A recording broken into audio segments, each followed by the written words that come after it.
Muito bom dia, agronegócio. Terça-feira, 18 de junho de 2024, 8 horas com 6 minutos, pelo horário oficial de Brasília. Sejam bem-vindos. Esta é a nossa abertura de mercado pelo noticiasagricolas.com.br, pelo nosso canal no YouTube, o Notícias Agrícolas Oficial. Estamos ao vivo também pela Rádio Agro Hoje, pela TV Clima Tempo, inúmeras ferramentas para que você possa ser sempre o produtor rural mais bem informado do Brasil. Juntos nós vamos construindo este início de dia, este início de terça-feira. Na edição de hoje vamos tratar sobre os preços do trigo no Brasil, que estão subindo com este período de entre-safra. Vamos falar ainda sobre as vésperas da decisão do Copom, o Comitê de Política Monetária para a Selic. O comitê está dividido. De novo, há um mês a situação já foi semelhante. Vamos falar também sobre a valorização do dólar frente ao real, que passa de 10% somente neste ano de 2024, neste acumulado. E no nosso quadro de entrevistas, o analista de inteligência de mercado, Leonel Matos, da StoneX, estará conosco para tratarmos deste assunto. E vamos falar ainda sobre os números atualizados do USDA para a condição das lavouras norte-americanas da safra 2024-25. Todas essas informações você acompanha aqui no Bom Dia Agronegócio, onde você sabe antes e primeiro dados que vão direcionar o seu dia e os seus negócios.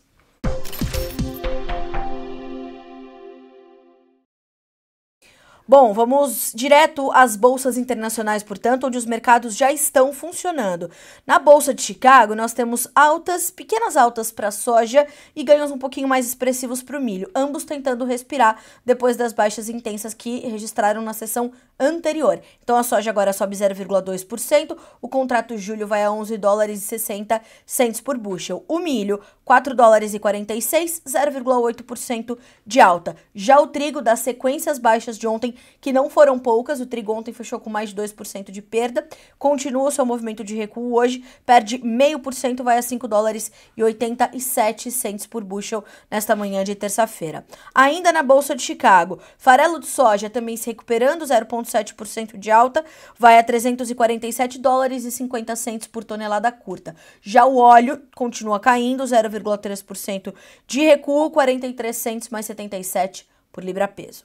Bolsa de Nova York agora, todas as soft commodities recuando, inclusive o café, que ontem era o único mercado que conseguia respirar naquela queda generalizada, hoje passa a cair e cai bastante timidamente, bem próximo da estabilidade do mercado. Então o café tem $2,27 mais 7 no principal contrato, 0,09% de queda, 0,1% de baixo, né, bem próximo, como eu disse, da estabilidade. O açúcar, 0,1% de perda também, 18 cents mais 96 por libra. O mercado do açúcar segue bastante pressionado. Temos ainda o algodão recuando 0,8%, vai a 71 cents mais 20 por libra-peso. E olhando também para os demais grupos de commodities que não as agrícolas. O petróleo WTI, 0,1% de baixa, vai a $79,62. Mesma perda para o Brent, que é o reflexo do quadro global de oferta e demanda, $84,19. Gás natural, 1% de alta, ouro caindo 0,3%, a prata 0,7%, o cobre 1,1%. Então, dia negativo ainda para as commodities, eu diria, para praticamente todas elas. A soja e o milho, eles realizam lucros, né, numa espécie de Turnaround Tuesday, que é um movimento bastante conhecido no mercado de commodities, ou a terça-feira da virada, né? Ontem caiu bastante, hoje o mercado vai fazer um dinheiro, colocar no bolso, por isso essas altas que estão sendo registradas e se mostram altas bem tímidas, bem frágeis. Vejamos como o mercado vai se comportar ao longo do dia. Para fecharmos a nossa rodada de preços, vamos a Dalian, mercado futuro chinês, onde as negociações por lá já estão encerradas. É um levantamento da Agriinvest Commodities que mostra uma queda do farelo de soja, uma alta do óleo e uma baixa do milho. O mercado na bolsa chinesa, no mercado de Dalian, tem estado bastante volátil, né, para as commodities agrícolas. A safra chinesa está em andamento, atenção inclusive aos preços do milho, porque as lavouras de milho têm sido acometidas por temperaturas bastante elevadas e vem perdendo produtividade, vem perdendo um pouco da qualidade. Então, o mercado chinês está focado não só na safra de milho, mas também na safra de trigo chinesa, para entender aí o comportamento dos preços. Num rápido resumo de Eduardo Vanin, combinando fundamentos mais mercado financeiro, ele nos aponta que as bolsas americanas hoje operam de lado, as da China em leve alta. A China elevou tarifa sobre a carne suína da Europa como uma forma de retaliação. Nós vamos falar sobre isso. A China iniciou uma investigação antidumping contra a carne suína importada da União Europeia. E isso pode significar mais oportunidades para a carne suína no Brasil, que já é bastante consumida pelos chineses. A Europa colocou 25% de tarifa sobre carros elétricos da China, petróleo subindo, ouro caindo, futuros da soja e do milho na CBOT de lado. Veja só a análise de Eduardo Vanin. Queda nas condições das lavouras de soja em Illinois surpreendeu, onda de calor nos Estados Unidos e na China, clima no leste europeu mais benéfico. Então, tudo isso está sendo monitorado pelos mercados e nós vamos desdobrando essas informações aqui na nossa abertura de dia, no nosso Bom Dia Agronegócio. Checamos os preços, vamos checar as manchetes com as nossas notícias da manhã.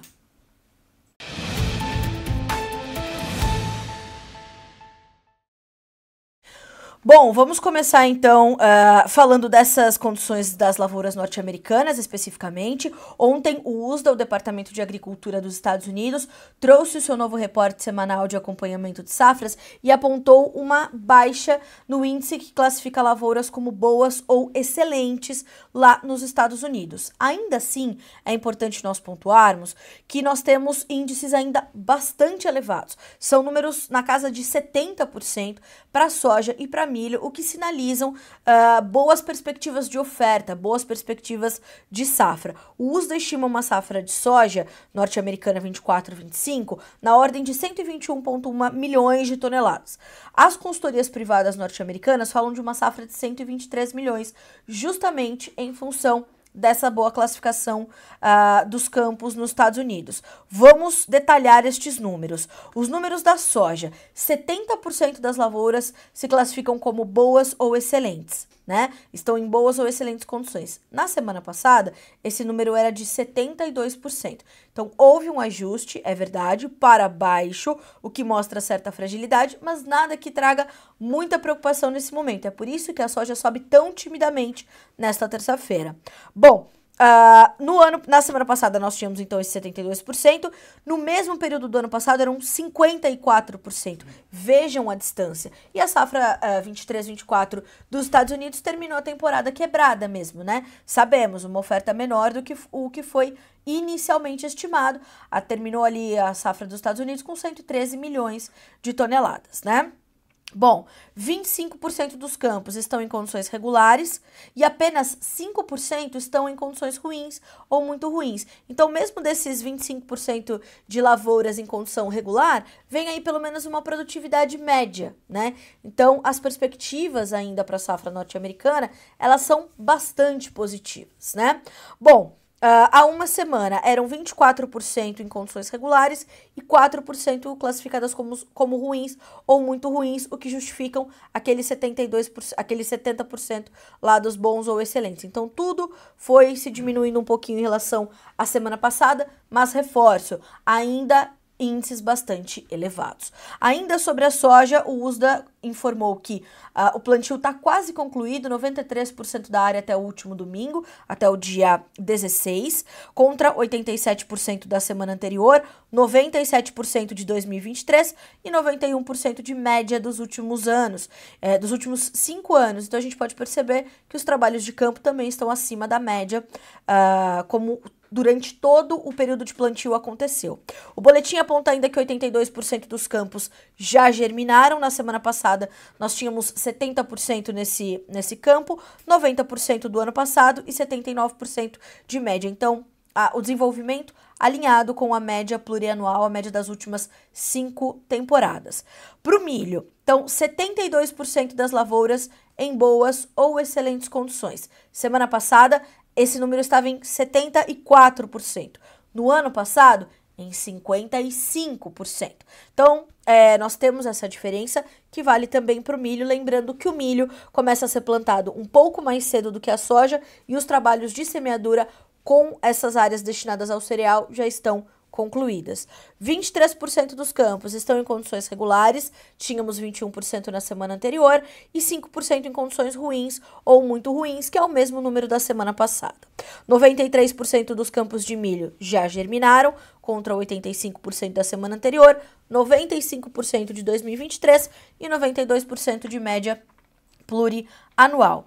Bom, o que isso mostra? Isso mostra que, essa condição, este cenário, mantém uma pressão bastante considerável sobre os mercados, né? Os mercados de soja e milho em especial. O mercado de trigo também sente, porque a semeadura do trigo de primavera, ela também caminha bem, e a safra de verão vai sendo colhida. Embora tenha passado por duros problemas, ela vai chegando ao mercado, o que ajuda a pressionar as cotações, em especial nas bolsas norte-americanas, né? As outras bolsas, elas vão refletindo também outras preocupações, mas essencialmente elas trazem essa preocupação, portanto, com este quadro, né? Então, soja e milho vão reagir a isso imediatamente. Os modelos climáticos apontam que as condições para as próximas semanas, elas serão adequadas para o desenvolvimento da safra. Então, nós teremos um aumento das temperaturas, o que neste momento, já que nas últimas semanas as temperaturas foram mais baixas, neste momento é bom. Então, os mapas para os próximos 6 a 10 e 8 a 14 dias, eles mostram temperaturas levemente acima da média para o período. Então, isso sinaliza, né, que há essa condição um pouquinho mais favorável, portanto, para o desenvolvimento das plantas. E as chuvas deverão ficar ligeiramente também acima da média, ali no coração do meio oeste americano, no coração do Corn Belt, o que também favorece o desenvolvimento das lavouras. Um ponto de atenção, trazido ontem, inclusive, pelo diretor-geral do Grupo Labora, o Sr. Ginaldo Souza. Ele apontava que o Drought Monitor, que é o monitor da seca, né, aquele mapa que mostra as regiões que sofrem com algum tipo de seca nos Estados Unidos, elas mostram uma ampliação das áreas sofrendo com seca e uma diminuição das áreas que tinham reservas hídricas melhores. Vejamos se esse vai ser um movimento que vai continuar e se isso em algum momento vai influenciar a safra. Por enquanto, perspectivas de safras cheias nos Estados Unidos, o que mantém certa pressão sobre as cotações. Inclusive, ontem, Vlamir Brandalize, consultor de mercado da Brandalize Consulting, apontou no fechamento de mercado que, com esse desenvolvimento da safra, o mercado pode vir a trabalhar num intervalo de 11 a 11 dólares e 50 por bushel na Bolsa de Chicago, sendo os 11 dólares o suporte e os 11,50 a resistência. O que isso quer dizer? 11 dólares até onde o mercado pode cair, e aí se ele rompe para baixo, esses 11 dólares ele pode cair um pouco mais. A resistência até onde ele pode subir. Subiu mais de 11,50, se ele entrar nesse intervalo, subiu acima dos 11,50, vamos trazer essa movimentação do mercado. Então é isso que os preços estão olhando neste momento, certo? 8 horas e 19 minutos pelo horário oficial de Brasília, vamos acompanhar. Vamos agora para a nossa segunda notícia, que é o mercado de trigo, mas aqui no Brasil. Nesse período nós estamos em momento de entre-safra e por isso nós temos um favorecimento também para as cotações. Lembrando que o mercado ele tem ali uma movimentação bastante tímida, porque temos menos trigo de qualidade disponível no mercado brasileiro, depois das perdas agressivas que sofremos na safra 2023-24 e perspectivas bastante difíceis para a safra 24-25, em especial pelo que aconteceu no Rio Grande do Sul. Então, este período de entre-safra dá espaço para que as cotações voltem a subir no mercado brasileiro. E segundo nos informou o CPEA, as cotações domésticas seguem em alta neste momento. Segundo os pesquisadores, produtores mantêm suas ofertas a valores maiores no spot, sobretudo para o cereal de qualidade superior, com o pH ali abaixo dos 78, ao passo em que os agentes de moinhos tentam adquirir novos lotes a preços mais baixos. Esse cenário limita a liquidez e as negociações ocorrem de forma pontual, ainda segundo nos informa o CPEA. No campo, as estimativas oficiais apontam queda na área a ser cultivada no país. Em um relatório divulgado neste mês, a Conab indicou 3.087.000 hectares que deverão ser cultivados esse ano com trigo. Se essa área se confirmar, ela será 11,4% menor do que a anterior.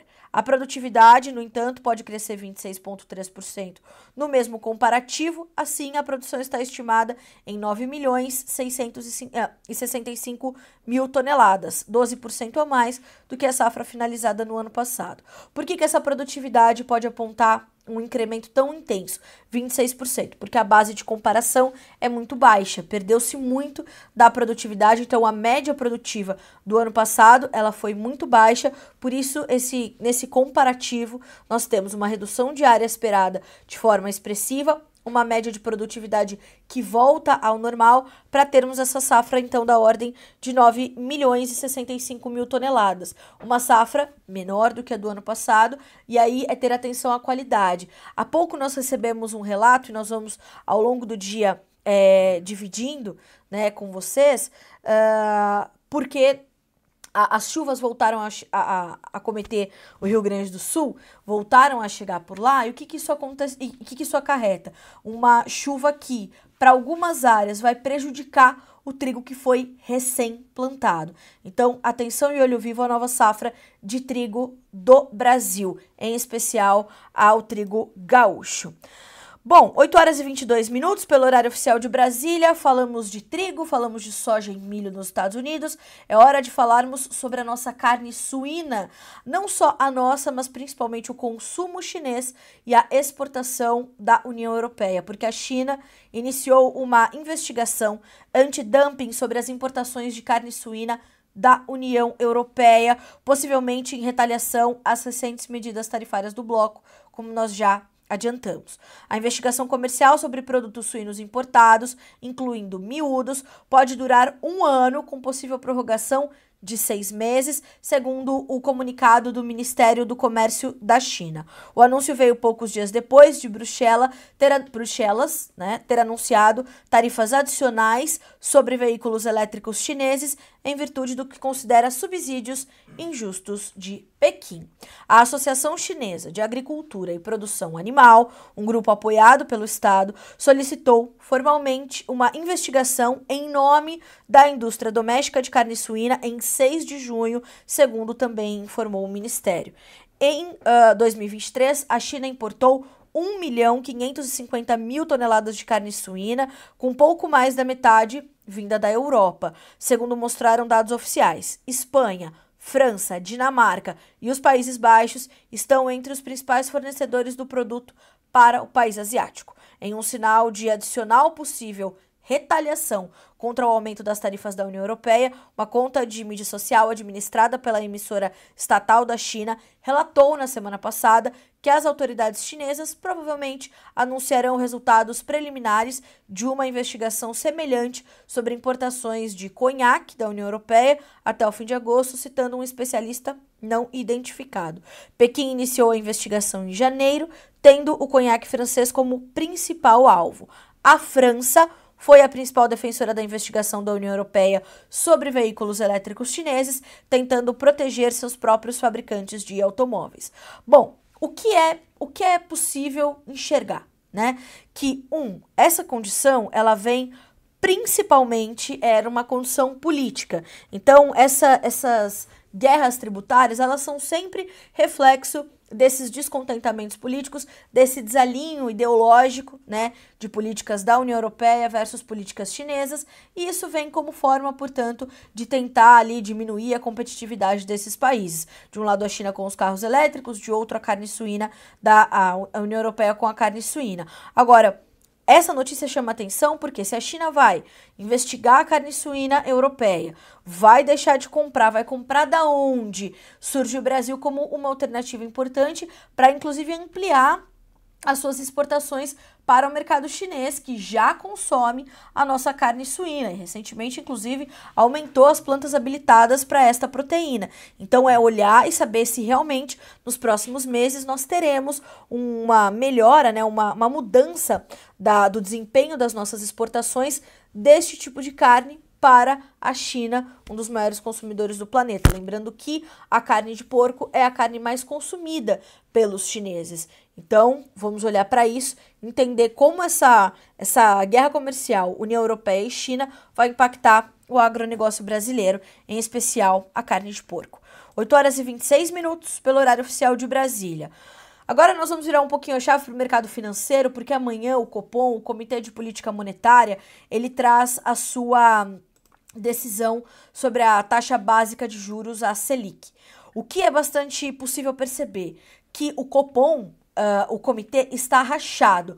Há um mês, quando houve um novo corte na nossa taxa básica de juros, que veio, né, para 10,25%, nós vimos que as decisões ali, elas vieram de forma bastante rachada e elas passaram por discussões bastante acirradas, né? Então é uma divisão explícita dentro do próprio Copom entre a posição mais flexível de alguns diretores do Banco Central e outras de uma visão um pouco mais dura, mais austera, o que faz bastante sentido porque nós precisávamos de um controle de inflação e tudo mais, e não podemos deixar de lembrar que Roberto Campos Neto, atual presidente do Banco Central, com mandato vigente até o final deste ano, ele tem ali o seu reconhecimento, né, inclusive por órgãos internacionais, como tendo tomado boas medidas para conter, inclusive não só a inflação, mas conseguir manter a economia do país girando ali durante os períodos de pandemia. Então ele foi premiado, foi reconhecido. Então essa postura mais austera de Roberto Campos Neto, ela tem razão de ser, né? Mas o presidente Lula fez a sua indicação ali, o governo Lula, de Galípolo, né, um dos novos diretores do Banco Central, que é um nome cotado para inclusive assumir o cargo depois da saída de Roberto Campos Neto. Então há esse desalinho. E isso deixa os mercados bastante estressados. Ontem, nós vimos de novo o dólar subir, superar os 5,40, algo que a gente vai tratar já já na nossa próxima manchete. Então, há uma aversão ao risco antes da chegada dessa decisão. Essa divisão dos diretores deixa os mercados mais estressados. O nosso cenário financeiro já está bastante desorganizado e soma-se a tudo isso essa crise entre o governo federal e o presidente do Banco Central, o senhor Roberto Campos Neto. Tem aqui uma notícia bastante importante, porque houve uma aproximação entre Roberto Campos Neto e o governador de São Paulo, o senhor Tarcísio de Freitas. Veja só, terminou o período de trégua entre o governo federal e o presidente do Banco Central. Após a aproximação do economista com o governador de São Paulo, integrantes da gestão federal e aliados do presidente Lula viraram os seus canhões para Campos Neto, o homem que comanda o Banco Central, cujo mandato termina em dezembro desse ano. Como eu adiantei, foi duramente criticado pelos governistas durante os primeiros meses do governo Lula III, mas o embate esfriou após os juros começarem a cair no Brasil. No entanto, o Comitê de Política Monetária reduziu a velocidade dos cortes e indicou que não é certeza e que haverá nova queda na reunião que começa hoje e termina amanhã, portanto, para se decidir a taxa básica de juros. Amanhã é super quarta, tem informações do Federal Reserve, tem informações do Copom, tem mais dados da economia mundial, então amanhã é super quarta. Abre aspas para o presidente Lula. Estamos reféns de um sistema financeiro que praticamente domina a imprensa nacional. Ninguém fala de taxa de juros de 10,25% em um país com uma inflação de 4%. Pelo contrário, dão uma festa para o presidente do Banco Central. Quem deu a festa deve estar ganhando com estes juros. Fecha aspas para o presidente da República. Ele deu essa entrevista numa coletiva de imprensa na Itália, onde ele participou da cúpula do G7. O jantar citado pelo presidente foi oferecido por Tarcísio de Freitas. Segundo o jornal Folha de São Paulo, o governador atual de São Paulo sondou Campos Neto para uma vaga de ministro em um cenário em que Tarcísio troque o Palácio dos Bandeirantes pelo Palácio do Planalto, caso ele venha a concorrer, né, e venha participar da corrida presidencial na próxima eleição, e vejamos o que pode acontecer. O economista teria dito que sim, que aceitaria a vaga de ministro. No entanto, ele aconselhou o Tarcísio a não concorrer a presidência, né? Deputados, senadores e ministros que compõem o governo Lula fizeram um coro junto do presidente. Simone Tebet, que é ministra do Planejamento, diz que Campos Neto precisa conter sua pretensão política. Márcio França, que chefia a pasta do empreendedorismo, especulou que o mercado critica Fernando Haddad da Fazenda para meter a mão na indicação de Lula ao Banco Central. O presidente da autarquia evita tecer comentários políticos, mas já demonstrou publicamente algumas discordâncias com o presidente. A principal delas é a autonomia do Banco Central. Percebam a fala de Simone Tebet, né? Que o Campos Neto precisa conter a sua pretensão política. Agora, imaginem vocês se é a melhor pessoa para dizer isso, Simone Tebet, que durante toda a corrida presidencial apontou o dedo na cara de Lula, falou que não pegava na mão dele, mas nem para ser síndico de prédio. Aí ele diz, mas companheira, eu te ofereço um ministério, você pode até escolher, porque ela falou, não quero meio ambiente não quero ministériozinho não, falou. Simone Tebet falou, não, então vamos trabalhar que eu te dou um ministerião. Aí foi já o planejamento. Ela falou, então tá bom, então a gente aperta as mãos e vamos juntos. E o Campos Neto é que tem que conter a pretensão política dele.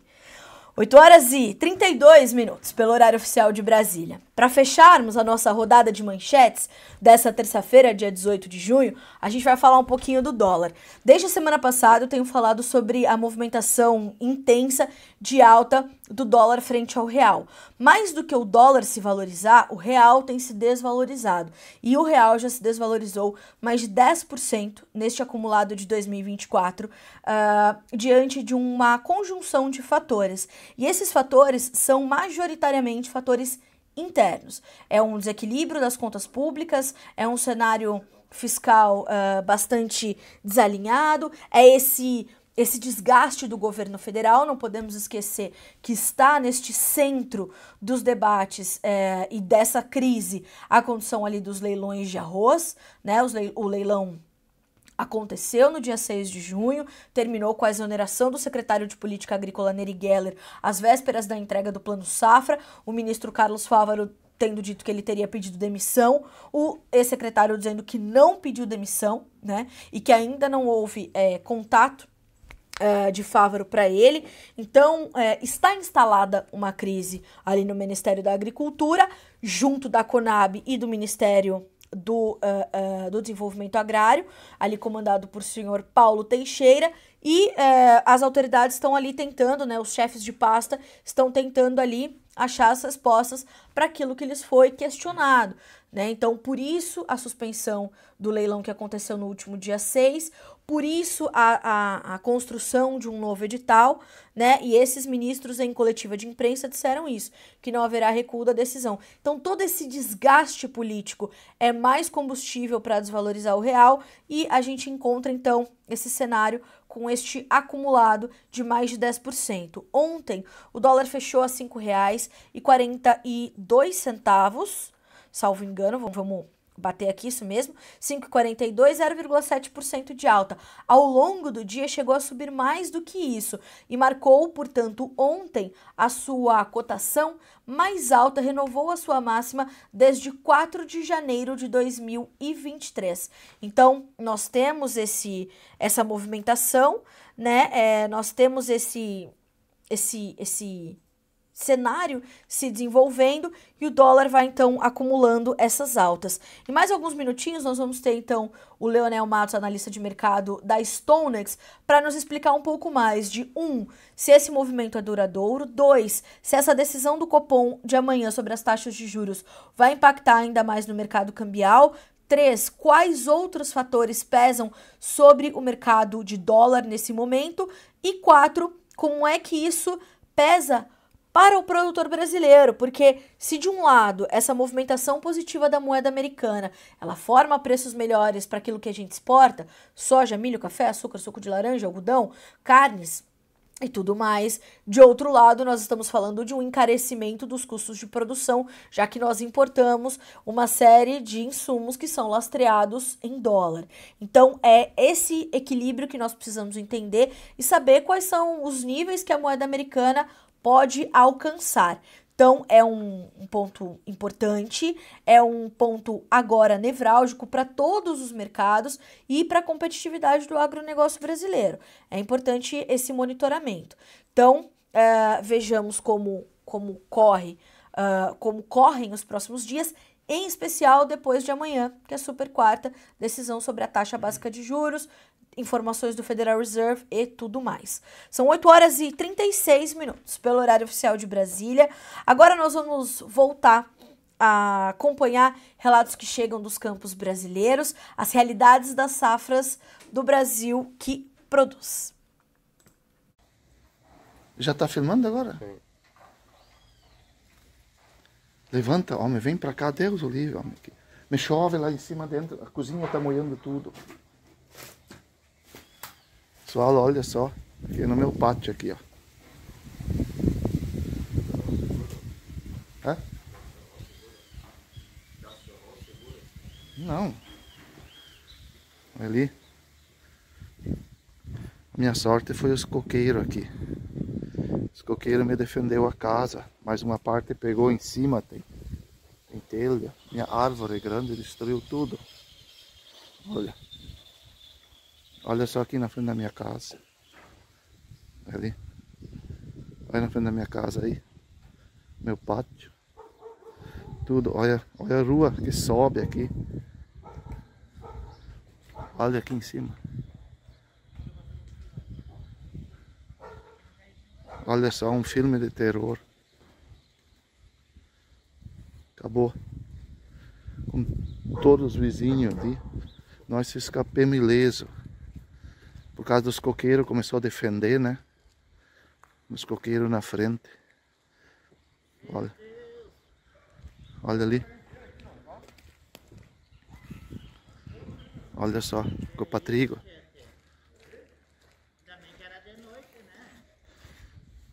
Olha para lá.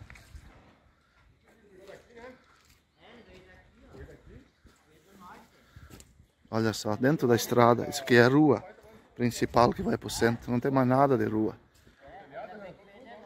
Ó, o silo veio tudo abaixo, não tem mais nada. Olha, meu Deus, o que é isso? Parece filme de guerra. Minha casa lá. É isso. Olha só. Só ficou uns tubos em pé ali. O resto foi tudo abaixo.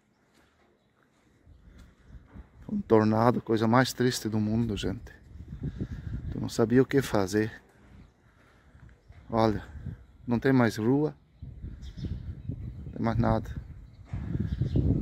Olha os postes de luz. Tem mais luz. E assim segue a rua fora a fora. Aqui uns 500 metros derrubou mais um grandão. Olha. Aqueles pavilhão que fazia às vezes pó pra nós, não tem mais nada agora. Só ficou aqueles dois em pé lá, ó.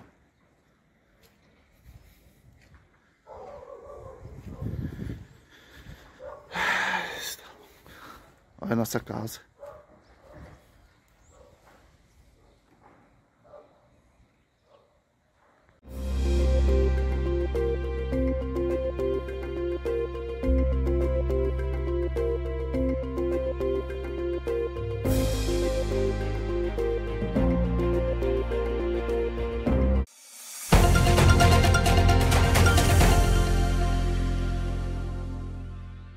Bom, continuem participando, continuem mandando seus relatos, que isso é importantíssimo para que nós possamos ampliar o alcance das suas informações.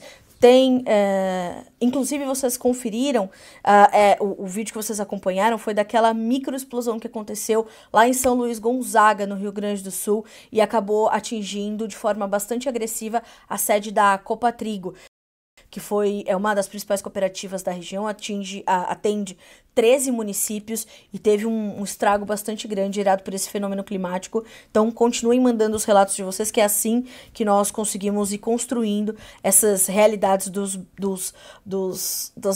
das regiões produtoras do Brasil, né?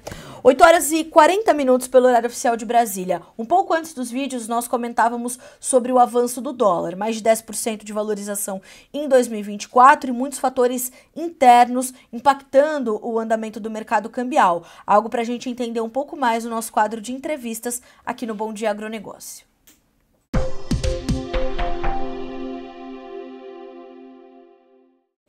E quem está conosco nessa terça-feira para nos trazer essa análise é Leonel Matos, analista sênior de inteligência de mercado da StoneX, mais uma vez conosco aqui no Bom Dia Agronegócio. Leonel, bom dia, seja bem-vindo, é sempre um prazer recebê-lo. Bom dia, obrigado pelo convite. Nós é que agradecemos. Leonel, de fato, é um momento emblemático para o mercado cambial, um momento que exige muita atenção. Esse movimento, essa valorização toda acumulada em 2024, é uma valorização que está dentro do que se esperava diante de um cenário que já se conhece, ou mesmo diante de tantas notícias, essa valorização surpreende? A valorização surpreende um pouco, ela era bastante, digamos, inesperada, desde quando, se você observar o começo do ano, por exemplo, imaginava-se que o dólar ia ficar oscilando naquela faixa entre R$ 4,90 e R$ 5,00, então foi um movimento bastante volátil. Ajuda a gente a lembrar sempre que câmbio costuma ser, historicamente, uma variável muito volátil e que a gente precisa de instrumentos para se proteger dessa variação. Agora, quando a gente olha para essa valorização, Leonel, ela está essencialmente pautada em fatores internos, em um cenário que no Brasil preocupa muito, ou há uma combinação com fatores externos que também têm o mesmo peso? Ou, de fato, o Brasil pesa mais agora e o real se desvaloriza mais do que o dólar se valoriza nesse momento? É uma excelente pergunta. No momento, o que está mais pesando realmente são os fatores internos, mas como você bem mencionou, é uma combinação de fatores, né? Já tem aí mais de um ano, mas digamos para 2024, a tendência do dólar globalmente é se fortalecer diante de outras moedas, por conta dessa perspectiva de que os juros nos Estados Unidos vão se manter mais altos por mais tempo, os cortes vão ser cuidadosos e vagarosos pelo Fed, fez com que o dólar ganhasse força em relação a quase todas as divisas, né, tanto de países centrais, como o euro, o iene, quanto dos países emergentes, como o Brasil. Mas nos últimos 2 meses, entre metade de abril e agora metade de junho, realmente o que tem preponderado são os fatores internos. A gente observa que o real está tendo um dos piores desempenhos globais contra o dólar, junto ali com o peso mexicano, que também está sendo afetado por fatores internos, e isso acaba, digamos, reforçando a tendência que já existe globalmente para todas as moedas. A gente acabou reforçando essa tendência de desvalorização.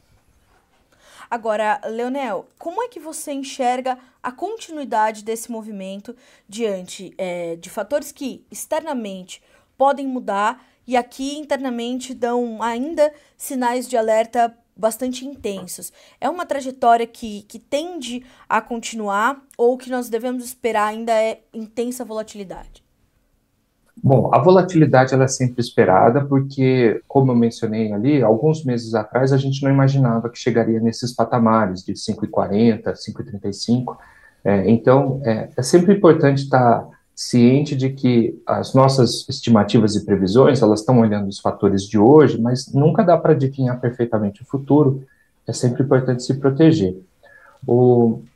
Parece que agora está começando a ter um movimento de reação, tanto do governo federal e até do próprio Copom, de tentar reassegurar os investidores de que o governo vai tentar, de alguma forma, revisar ou ajustar os seus gastos públicos e que o Copom não vai querer deixar essa expectativa inflacionária se elevar lá na frente.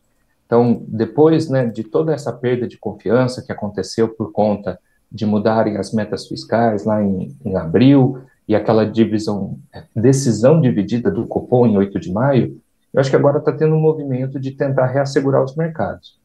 Eu não acho que vai conseguir recuperar plenamente a credibilidade, pelo menos não aí para para as próximas semanas, eu acho muito pouco provável o dólar voltar a cair lá para aquela faixa dos R$ 5, mas eu imagino que a decisão de amanhã do Copom, sendo uniforme, né, sendo consenso e com um tom mais firme, eu acho que já ajuda a valorizar um pouco o mercado cambial, né, valorizar o real, diminuir o valor da taxa de câmbio, e também eu imagino que o governo, não sei exatamente quando, nos próximos dias, nas próximas semanas, deve também fazer algum esforço de tentar mostrar para o mercado que está preocupado com essa reação e que quer recuperar um pouco a sua credibilidade e diminuir a percepção de riscos. Então, eu vejo uma correção parcial, né, a gente não ficar oscilando nessa faixa de 5,40, cair para uns 5,30 ou 5,20, mas eu não vejo voltar para o patamar de R$ 5 tão cedo. É interessante essa situação do Copom, né, Leonel? Porque não só a decisão final que chega ao mercado impacta o andamento do dólar, mas também como ela foi tomada, vem também do dólar, gerando também especulação, como ela foi tomada, vem também do dólar, mas também especulação, como ela foi tomada na diretoria do Comitê de Política Monetária. Isso tem trazido também efeitos mais intensos no mercado cambial? É verdade. O próprio Copom, né, os seus diretores em comentários, admitiram que aquele comunicado faltou um pouco de informação para o mercado e acabou tendo um impacto acima do que eles estimavam. De fato, importa para o mercado tanto saber quanto está a taxa de juros, né, e qual foi a decisão, para onde ela vai, qual é a sinalização futura, mas o que mais impacta o mercado é a questão das expectativas.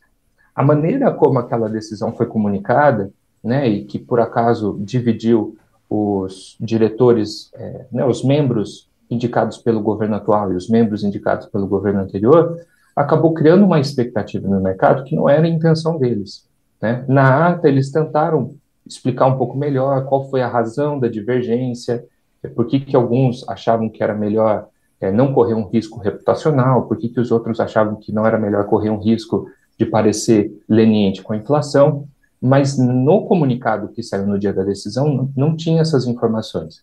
Então, de fato, a formação das expectativas dos investidores, ela é tanto pela decisão em si, mas muito mais por, às vezes, ler algumas entrelinhas daquilo que está sendo dito e não está sendo dito. Então, um trabalho muito difícil dos bancos centrais de tentar comunicar de forma bem transparente o que está acontecendo. Sem dúvida. Leonel, no quadro externo, nós temos também parece que nunca esfria essa especulação e essa expectativa sobre as taxas de juros norte-americanas. O Jerome Powell, presidente do Federal Reserve, já falou mais de uma vez, tenham calma, que não está tão perto assim o novo corte. Ainda assim o mercado alimenta essa expectativa. Como é que isso impacta no andamento da moeda americana, não só frente ao real, mas frente a outras divisas também, porque ontem, por exemplo, foi um dia de alta forte do dólar no mercado brasileiro, mas o dólar index recuou, por exemplo. Então, o mercado ele tem tomado também caminhos distintos, não? Sim, como eu disse, os últimos 2 meses eles acabaram repercutindo muito mais as questões internas e o Brasil teve um dos piores desempenhos globais aí entre as moedas.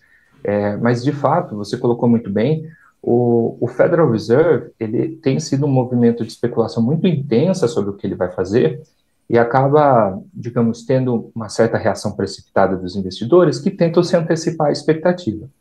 O Fed, ele tem sido bastante claro na sua comunicação de que ele quer ter garantia, certeza, segurança de que a inflação está moderando e caminhando de volta à meta de 2% antes de começar um ciclo de corte de juros.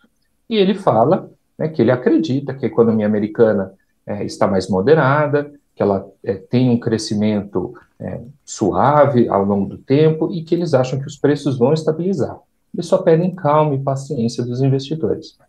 Mas quando sai algum dado, num sentido ou outro, e a volatilidade ela é comum, né, um dado de inflação que vem mais fraco, um dado de emprego que vem mais forte, o investidor tenta se antecipar, ser o primeiro a fazer um movimento, né, que pode resultar em maiores lucros. Então, vem um dado fraco de inflação, ele fala, agora vai vir uma sequência de dados fracos, melhor eu sair rápido, né, e ganhar dinheiro agora. E isso acaba gerando um movimento muito mais volátil do que o esperado, porque o Fed não tem como controlar os dados futuros, né? Ele fala o que ele acredita que vai vir para o futuro, mas pode ser que daqui 1, 2 meses tenha uma situação nova. mas como é muito negociado o movimento da expectativa, se acaba tendo muito essa oscilação, tanto para as apostas dos juros quanto para o valor do dólar globalmente. É possível, Leonel, diante disso tudo que está acontecendo, nós entendermos em que intervalo de preços pode trabalhar o dólar, ou essa é uma informação que vai perder muito rapidamente a validade, né? Esse intervalo vai perder muito rapidamente a validade diante desse cenário tão complexo que nós estamos vivendo agora, tanto interno quanto externo. É difícil realmente entender em que intervalo vai trabalhar o dólar daqui em diante? É uma perfeita pergunta. A gente precisa das estimativas até para poder tomar decisões, ter uma ideia daquilo que a gente acha que vai acontecer, mas é importante que quem nos escuta entenda que o nível de confiança nesse momento está mais baixo. Está mais difícil tentar prever como é que vai ser o comportamento cambial depois destas mudanças inesperadas. Por isso, eu até falei lá no começo, é sempre importante instrumento de hedge, instrumento de proteção contra variação, para ninguém passar sufoco no futuro. Eu imagino que o dólar não vai oscilar na casa dos 5,40, ele vai ter uma recuperação parcial, vai para os 5,30, 5,20, mas é preciso reforçar que o nível de confiança nesse momento está mais baixo. Isso é um sinal de alerta bastante forte, né, Leonel? Porque isso vai impactar a chegada de todo e qualquer tipo de investimento ao Brasil. Hoje o Brasil afugenta os investidores? Existem indícios, sim, de que os investidores estrangeiros estão apostando na alta do real, por um lado, no mercado futuro da B3, e por outro, que os fluxos financeiros têm sofrido, né? O dado completo, né, detalhado do Banco Central, a última atualização é de abril, daqui 2 semanas sai o mês de maio. A gente tem observado que em alguns mercados específicos a gente tem sofrido bastante saída. A Bovespa, por exemplo, só acumulou resultados negativos em 2024, Sim. quando você considera somente o investidor estrangeiro. Ele está mais saindo do que entrando. Até abril, o dado financeiro ainda era positivo, era um fluxo positivo, muito sustentado pelo investimento produtivo. Mas existem sinais de alerta de que o investidor estrangeiro está perdendo um pouco a confiança, investindo menos e saindo mais. Leonel, tem uma pergunta para você aqui do Jonathan Freitas, que diz o seguinte: uma possível vitória de Trump poderia trazer algum rumo diferente ao Federal Reserve? Caso não, a moeda americana poderia se fortalecer ainda mais sobre o real com essa indecisão de governo e ministério? E eu vou emendar ainda uma colocaçãozinha a mais, Leonel, para ouvir de ti também, porque ontem, durante uma live que eu fiz no Instagram, também fui questionada sobre isso, e claro, né, que eu não sou analista de mercado, mas o que me chama a atenção na diferença entre os presidentes nos Estados Unidos e o Federal Reserve e o nosso governo executivo e o presidente do Banco Central é o respeito à autonomia das instituições. Eu percebo, aí por favor me corrija se eu estiver equivocada, que o Federal Reserve tem uma autonomia muito mais garantida do que tem o Banco Central aqui no Brasil. De certa forma, sim. Então, agradeço a pergunta, foi excelente, comentando algumas questões. Primeiro, eu não sou um analista político, tá? Eu observo muito mais mercado macroeconômico e cambial. O que eu posso falar do ponto de vista macroeconômico e cambial é que as pesquisas de intenção de voto nos Estados Unidos, elas estão muito próximas. O Donald Trump tem uma certa margem sobre o Joe Biden, mas essa margem é estreita, 48 a 52, 47 a 53, depende aí da pesquisa que é feita, e ainda é cedo para dizer quem pode realmente ganhar. Até novembro tem bastante tempo, eles vão começar ainda a campanha, efetivamente, de divulgação, oficialmente, pelo menos falando, então ainda é um pouco cedo para tentar antecipar. Não imagino tantas diferenças entre o Joe Biden e o Donald Trump no contexto macroeconômico. No contexto setorial, aí talvez sim faça alguma diferença bastante importante, questão de tipo de energia que os Estados Unidos vai investir, mas no contexto macroeconômico global não imagino tanta diferença. E aí emenda com o último comentário, de que lá nos Estados Unidos, essa tradição de um Fed independente, ela é muito longa, né? Apesar de que quando o Powell vai no Congresso, ele sofre crítica dos dois lados, dos democratas e dos republicanos, todo mundo respeita e entende que ele vai ficar lá e que o trabalho dele é técnico e vai ser respeitado. Aqui no Brasil, nossa experiência é um pouco mais recente, e a gente ainda está passando por temores de que talvez essa independência venha a ser ameaçada. Até o momento, tudo que eu observo do Copom, eles têm sido bastante técnicos e tentado filtrar essa pressão política. Porém, a gente ainda tem um certo receio, justamente porque a lei é mais nova, é de 2019. Leonel, para a gente ir concluindo a nossa conversa, como é que você sente, né? Você que está atuante numa consultoria tão próxima do agronegócio como é a StoneX, embora, claro, essa alta do dólar ela traga um brilho nos olhos aos produtores, principalmente na hora de formar preços para aquilo que nós exportamos, e nós temos um protagonismo importante quando a gente olha para o nosso agronegócio e os produtos brasileiros que chegam no planeta, mas os custos de produção inevitavelmente vão subir, porque nós temos inúmeros insumos lastreados em dólar. Como é que você tem visto essa tentativa de equilíbrio e essa movimentação tão intensa da moeda americana impactando o setor? Perfeito. Eu imagino que no momento existem essas duas questões. Os ganhos em reais aumentam para os exportadores, né, porque a taxa de câmbio está valendo mais, então ele consegue trazer mais receita. Só que ele pode ter custos produtivos mais elevados, como fertilizantes, os insumos que são importados e são lastreados ao dólar. Para o mercado interno, isso acaba tendo um pouco de pressão inflacionária, justamente porque para o produtor, ele vai começar a querer sempre a exportação. Se ele vai vender para o mercado interno, o preço começa a corrigir para cima. Eu tenho uma sensação de que há mais ganhos do que perdas nesse cenário, mas é sempre importante que cada pessoa, cada produtor observe bem a sua planilha de custos e receitas e se proteja contra a volatilidade. A minha aposta para 2024 é que globalmente o dólar vai continuar forte. Então, como eu disse, eu acho que a taxa de câmbio vai oscilar num patamar um pouco mais alto.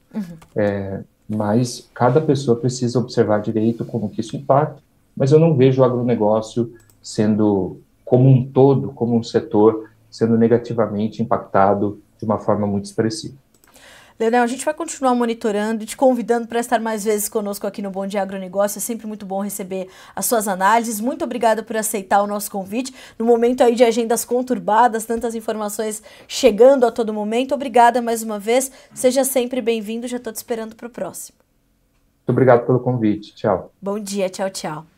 Bom, senhoras e senhores, analista sênior de inteligência de mercado da StoneX, Leonel Matos, nos apontando que essa trajetória de alta do dólar, portanto, respondendo aqui a Lediane, pode continuar. A Lediane perguntou, não deu tempo, né, Lediane, de fazer sua pergunta para o Leonel, mas ele respondeu, né, que de fato nós temos aí um ambiente onde essa combinação de fatores externos e internos, ela mantém esse espaço para o dólar continuar subindo. Todavia, é difícil pontuar esse intervalo onde as cotações onde os valores vão atuar, diante justamente dessas mudanças intensas e de fatores que têm uma volatilidade muito forte, né, essa condição política, essas relações que vão mudando a todo momento, essa condição do Comitê de Política Monetária um pouco dividido nesse momento em relação às decisões sobre a taxa básica de juros no país e, claro, tudo que está acontecendo lá fora. Mas, neste momento, internamente, os fatores pesam muito mais do que os cenários externos, como nos apontou o Leonel Matos.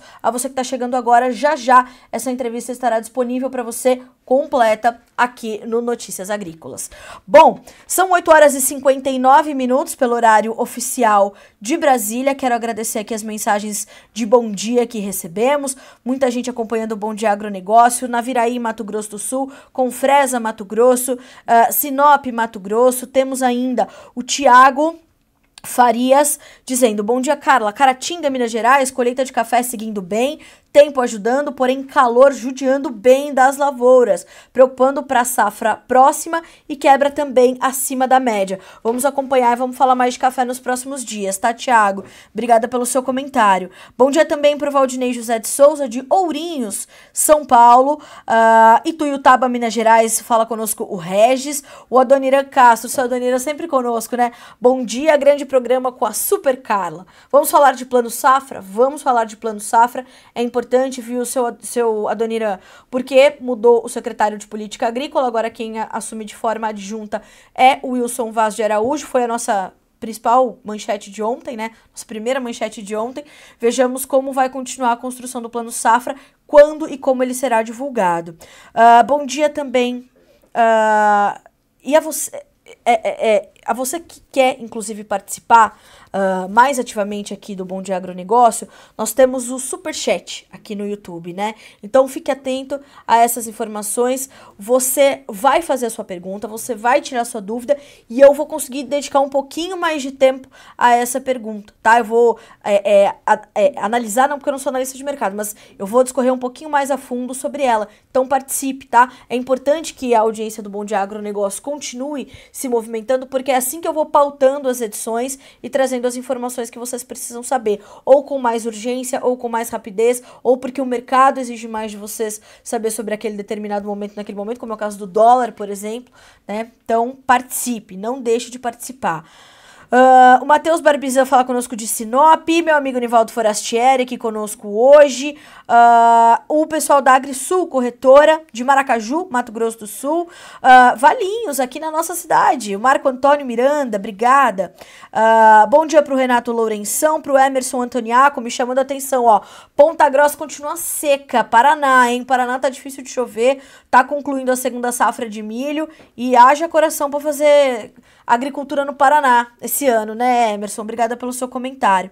Bom dia também para Mônica, falando conosco de Recife, Pernambuco, a Simone de Lourdes, em Santa Margarida, Minas Gerais, o Jefferson Santos, de Rondônia, o Milton Cavaccioli, de Palmas, no Tocantins. O Bom Dia Agronegócio está em todos os cantos do Brasil e assim que tem que ser, produtores bem informados em todo o país, tomando boas decisões com as informações que você sabe antes e primeiro aqui na nossa abertura de mercado.